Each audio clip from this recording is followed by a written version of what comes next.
and welcome to Live Parkinson's, Live an Exceptional Life.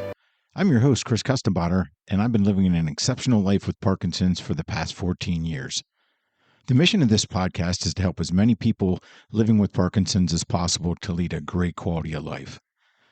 Now, today's topic is Unleash the Power of Optimism for Parkinson's, 3 proven strategies to sharpen your mind. Imagine this. You've been diagnosed with Parkinson's and lately you've noticed things slipping a bit. You forget where you put your car keys, you struggle to recall names, and that mental sharpness you once had feels like a fading memory. Some things I'm quite familiar with. But what if I told you there's a powerful tool that you can harness right now to fight back? A tool that's free, doesn't require a prescription, and has been scientifically shown to sharpen your mind. Optimism. Yes, that's right, optimism. That apple pie in the sky hope optimism. In this episode, we'll explore 3 proven strategies to unleash the power of optimism and sharpen your thinking, even with Parkinson's. So if you're ready to take charge of your cognitive health, tune in and discover the surprising power of a positive outlook. All right, let's talk about Parkinson's and optimism. In recent years, researchers have been exploring the role of psychological factors, including optimism, in the progression and management of Parkinson's. So in this podcast, what we're going to do is delve into the connection between optimism and cognitive functioning in individuals with Parkinson's disease. Now, before we talk about the impact of optimism, let's briefly review the relationship between Parkinson's and cognitive functioning. Now, Parkinson's primarily affects dopamine-producing neurons in the brain, leading to motor symptoms like tremors, rigidity, and bradykinesia, or slowness of movement. However, it also has non-motor symptoms, including cognitive impairment, and this can range from mild difficulties with memory and executive function to more severe conditions like dementia. So, what's the role of Parkinson's in optimism? Let's define optimism and its psychological impact.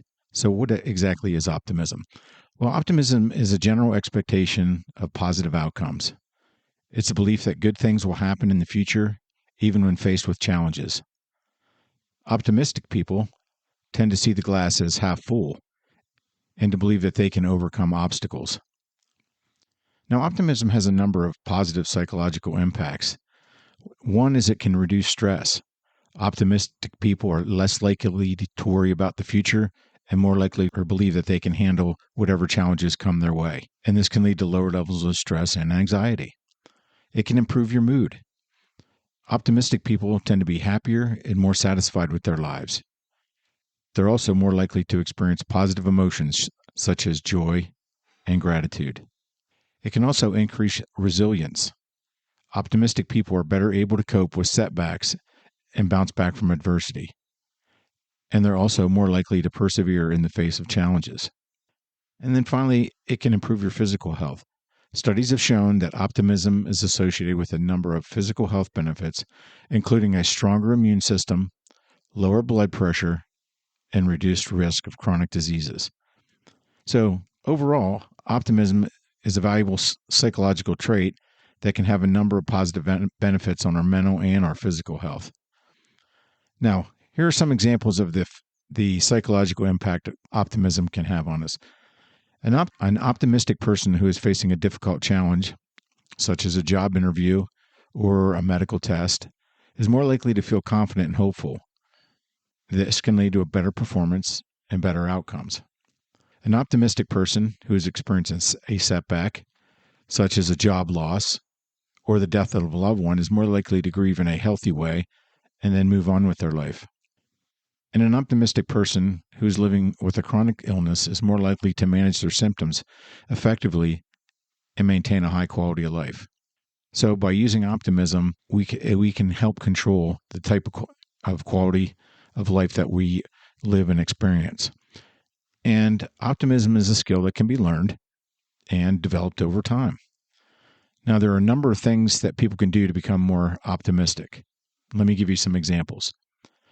Focusing on the positive. Optimistic people focus on the good things in their lives, even when things are tough. They also tend to see the silver lining in every cloud. Now, we're bombarded every day with negative news, negative feedback from people, and it's real easy to focus on the negative things in our life. But I like to focus on the positive things in my life. What are the things that I'm grateful for? What are the blessings that I have in my life? And you tend to live a more happy and joyful life because you're always focusing on the things that you have rather than the things that you don't have. And then challenging negative thoughts. Optimistic people challenge their negative thoughts and beliefs. They ask themselves if there's any evidence to support these thoughts, and then they try to replace them with more positive and realistic thoughts. Now, I did a podcast talking about anxiety and then how I used cognitive behavioral therapy to overcome anxiety. And one of the things that I did as part of that was to challenge negative thoughts. Because a lot of times, as you've probably all heard, that fear is essentially just false evidence appearing real. So by challenging negative thoughts, you can turn them into positive. So instead of saying to yourself, "Oh, I can't lose weight. There's nothing I can do to lose weight," when in fact, if you eat a healthy diet and you exercise and eat good healthy foods like fruits and vegetables and whole grains and lean proteins, you can lose weight. Or I'm not going to get that job because I don't have the skills. When in fact you do have the skills, and it's just being able to present yourself in a positive light and showcasing your skills and your strengths to your potential employer. So it's challenging those negative thoughts and turning them into positive and realistic thoughts. And then surrounding yourself with positive people. Optimistic people tend to spend time with other positive people. Now, I always tease with my friends that I like to push negativity away, and I like to reach up and grab the positivity and just stuff it in my pocket and climb the positivity ladder. And the reason I do that is because when I talk positively to myself and I'm associate myself with positive people, I tend to live a happy and fun life. I mean, I love to laugh. I love to have a good time. And I'm always laughing at myself and, make self-deprecating humor, making fun of myself. But it's being around positive people really does help to improve your quality of life because it's going to change the way you look at the world. And so try to stay away from people that bring you down and are always looking at the negative side of life. It's very easy, it's easy in life to take the path of least resistance and look at things negatively, but you're going to live a much happier and more exciting life if you look at the positive and focus on the positive. Now, let's talk about Parkinson's and optimism and psychological resilience. Parkinson's and optimism, physical resilience, are related in a number of ways. Optimism can help people cope with stress. So when people are optimistic, they're more likely to believe they can overcome challenges and achieve their goals. And this can help them stay motivated and focused even when things are tough. Now, those of us that are living with Parkinson's know that every day is a new day full of different challenges. And by being optimistic, it's going to help us be better able to overcome those specific challenges. So, for instance, if I wake up and my balance isn't very good, as long as I have some strategies to work on and just say, I'm going to do the best I can and I'm going to use the balance strategies that I've worked on, then I'm motivated and I'm focused to say, yes, you know what? It's going to be a tough day, but I'm going to get through it. Or I wake up with, my tremors are bad and I have to do things with fine motor skills. Well, I have to use strategies and coping mechanisms to still be able to do the things I want to do.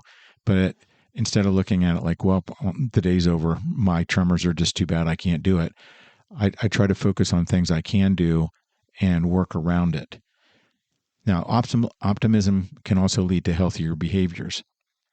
Optimistic people tend to engage in regular exercise. They tend to eat a balanced diet, well, at least a majority of the time, and they get adequate amounts of sleep and refrain from such behaviors as smoking. And it's these healthy behaviors that can help you improve your physical health and your resilience. Because if you exercise regularly, you know that a lot of times you get tired, but you can bounce back a lot quicker, and you can bounce back from minor setbacks and minor injuries. Now, optimism can also boost your immune system. That's right. Studies have shown that optimistic people have stronger immune systems and are less likely to get sick. And you may have noticed that in your personal life. People that tend to be negative, if you think about it, a lot of times they're sick a lot. And you're thinking, why are they sick a lot? Well, it's part of it is when you're negatively thinking all the time, it lowers your immune system. So by being optimistic and being grateful, you can boost your immune system, and that's going to help you fight off infections. Optimism can help people recover from illness and injury. Optimistic people are more likely to have a positive attitude and to believe they will get better. And this can help them stay motivated and to work hard at their recovery. So people that are optimistic. So for instance, someone has an illness and they say, well, it's going to take you a long time to recover from the illness. Now, I'll give you a perfect example. My friend Scott, who I did a podcast on back in November, had surgery for a heart ablation, and he had some health issues that were associated with that. And it's had an effect on his quality of life, but he's stayed optimistic, and it's really helped him recover a lot faster than they anticipated that he would. So by being positive and saying, okay, I'm going to follow what the doctors and healthcare professionals tell me to do, and I'm going to sure I get adequate rest, I'm going to recover a lot faster from the illness than I would if I sat around moping and thinking negatively. Well, I'm never going to get better. Well, if you think anytime you say the word never, you're kind of cutting yourself off because, well, I'm never going to be able to do that. Well, then you don't even try. So try to turn the word, not use words like never, because it's going to prevent you from even taking that step forward and trying to improve. Now, overall research suggests that optimism is associated with a number of physical health benefits, including improved resilience. Now, let's take a look at some examples of how optimism can lead to physical resilience. An optimistic person who is diagnosed with a chronic illness may be more likely to follow their treatment plan and stay positive about their prognosis, and this can lead to better health outcomes.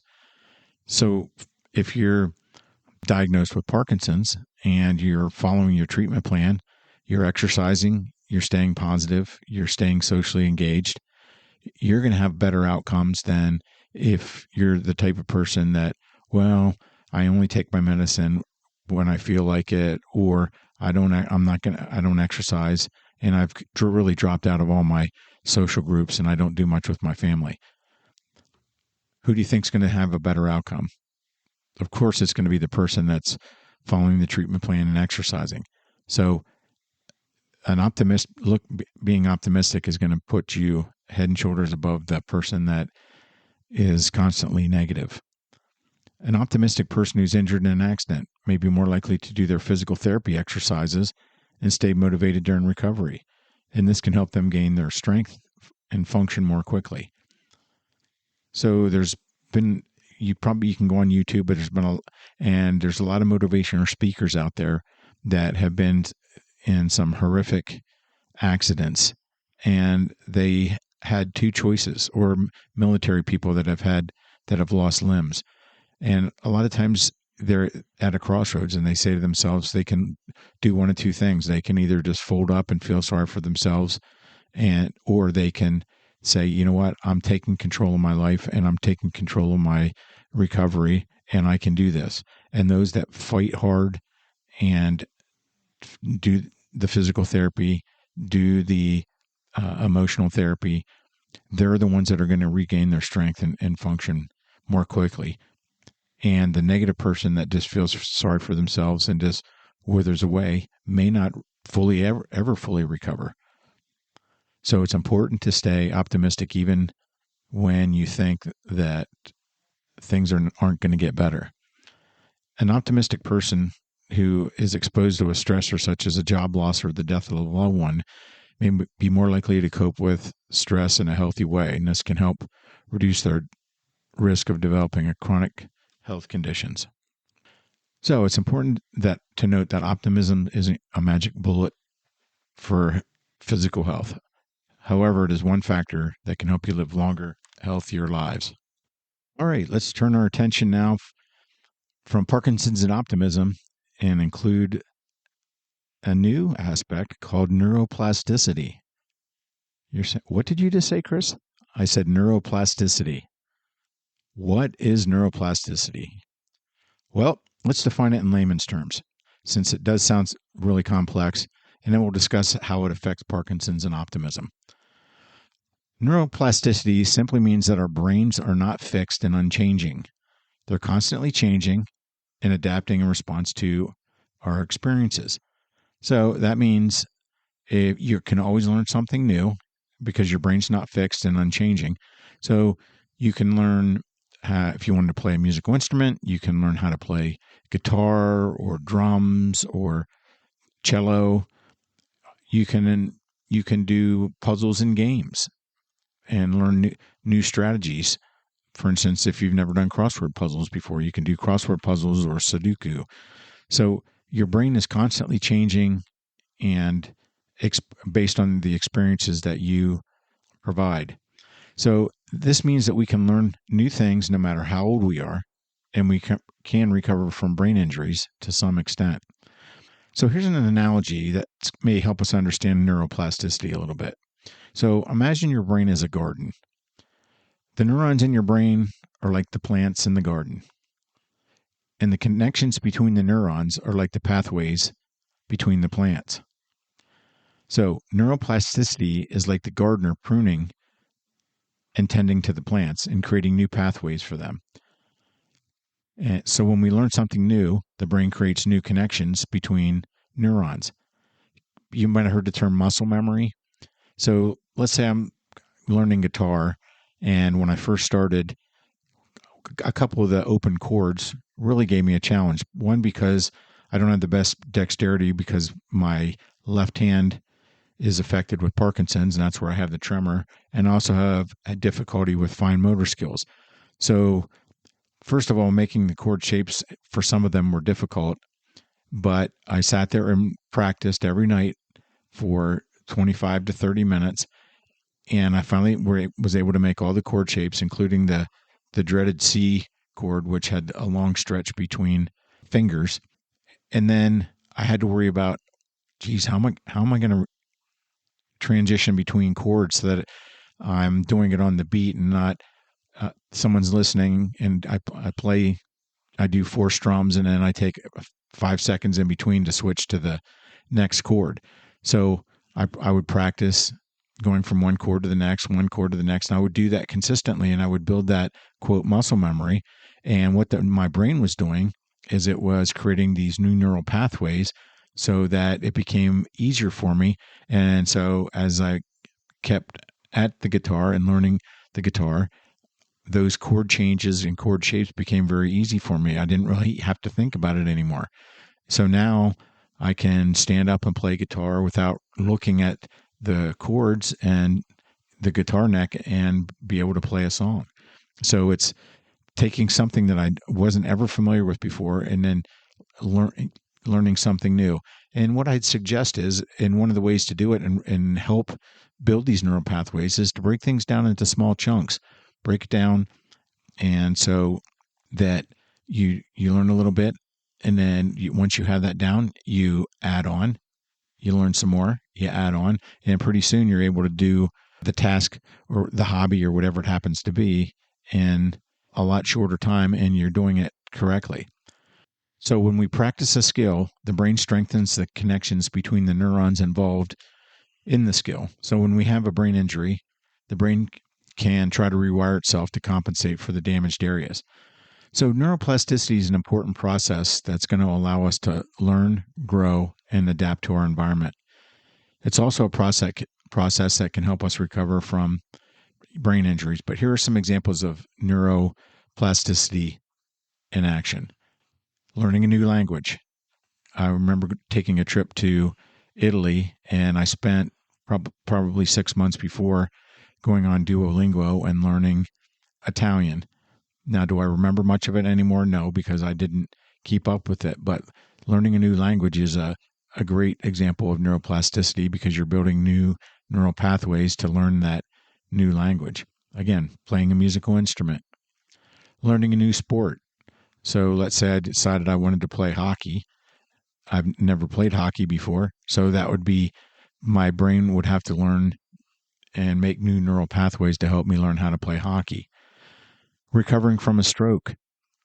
People recovering from a stroke a lot of times have to learn to talk again or write or do other tasks. So they need the neuroplasticity to be able to do that. So neuroplasticity is a powerful tool that we can use to improve our lives.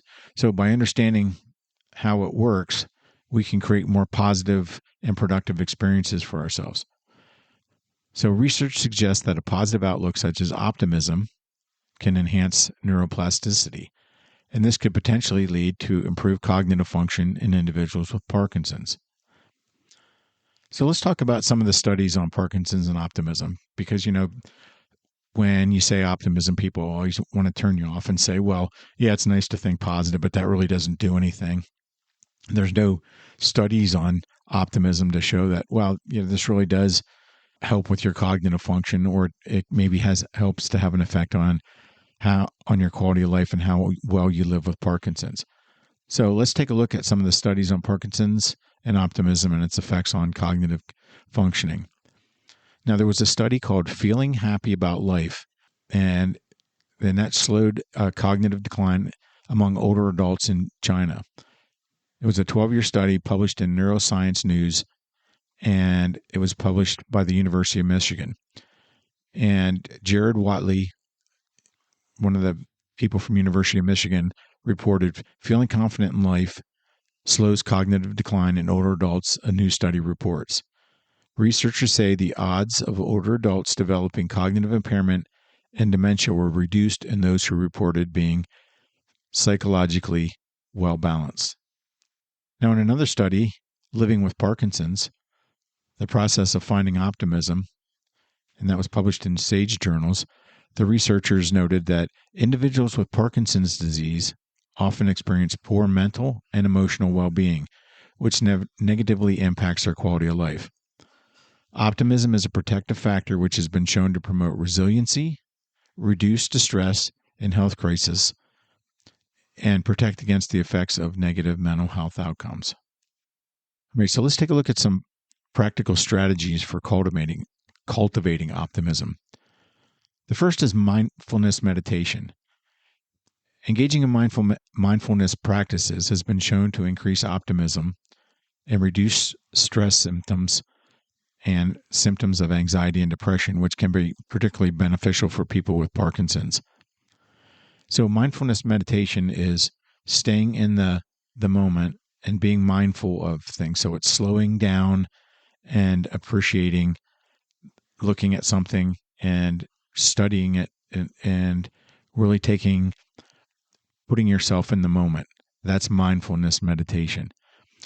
Cognitive behavioral therapy. Now, I talked about this on a podcast that I did, and cognitive behavioral therapy techniques can help you reframe negative thought patterns and promote a more positive outlook.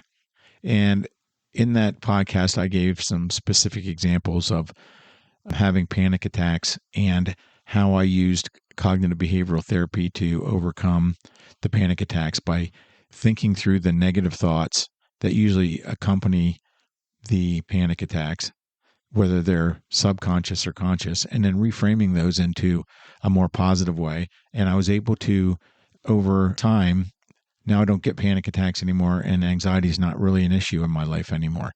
So I was able to use cognitive behavioral therapy techniques to help me reframe negative thoughts and realized that a lot of times I was making things up in my head. And then this one I do as well. It's called gratitude journaling.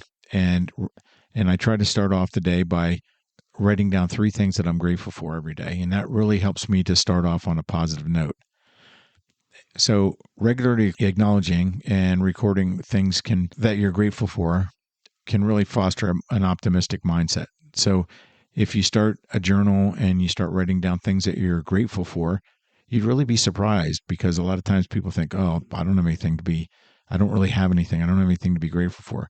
But as you start writing them down, whether it's friends, whether it's family, whether it's job, whether it's hobbies, whatever it happens to be, if you start writing those things down and you realize these are what I'm really have a lot of gratitude about, then it's going to help you foster a more optimistic life. So optimism is going to play a significant role in cognitive functioning of individuals with Parkinson's. Now, remember, research suggests that cultivating a positive outlook can have a positive impact on cognitive performance and potentially enhance your neuroplasticity. So by incorporating strategies like mindfulness, meditation, cognitive behavioral therapy, and gratitude journaling. So they're the 3 strategies that are going to help us take a proactive step towards fostering optimism and improving our cognitive well-being at the same time. Now, remember, while optimism is valuable, it's crucial to approach Parkinson's treatment comprehensively, combining psychological well-being strategies with medical and therapeutic interventions for your best outcomes. So if you're a loved one or dealing with Parkinson's, consider making sure that you consult your healthcare professional, and they can provide a personalized plan and actions to help support your particular situation. So remember, optimism can help you not only improve your quality of life and help you live your best life, but it can also help with your cognitive functioning. And to close out, there's 3 strategies that are going to be beneficial, and they were mindfulness meditation, taking the time to focus on staying in the now and focusing on the present, and then cognitive behavioral therapy. And if you want more information on cognitive behavioral therapy, please go back and listen to my podcast. I tell my story and how cognitive behavioral therapy really changed my life. And then the third piece is very easy as well, and that particular strategy is gratitude journaling. And that's just writing down all the things you're grateful for, or writing down positive statements. Anytime you say a negative statement, turn it into a positive. So write your negative statement and then immediately write down the positive. So that's going to conclude our podcast for today. I'd like to thank you for listening. But before we close out, please visit liveparkinsons.com and sign up for the free monthly newsletter.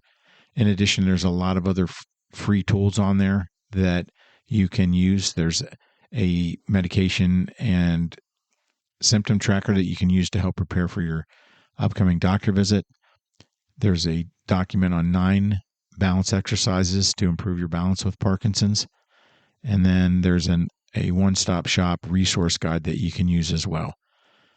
And I just recently started a community forum where people can post success stories, ask questions, and just try to make connections with other people who are going through Parkinson's. So that there's a forum page on my website, and I would love to hear from you. Topics you'd like to hear, things you'd like me to discuss. But I want to thank you again for listening, and I hope you have a spectacular day, and I hope to see you on future podcasts. Thank you.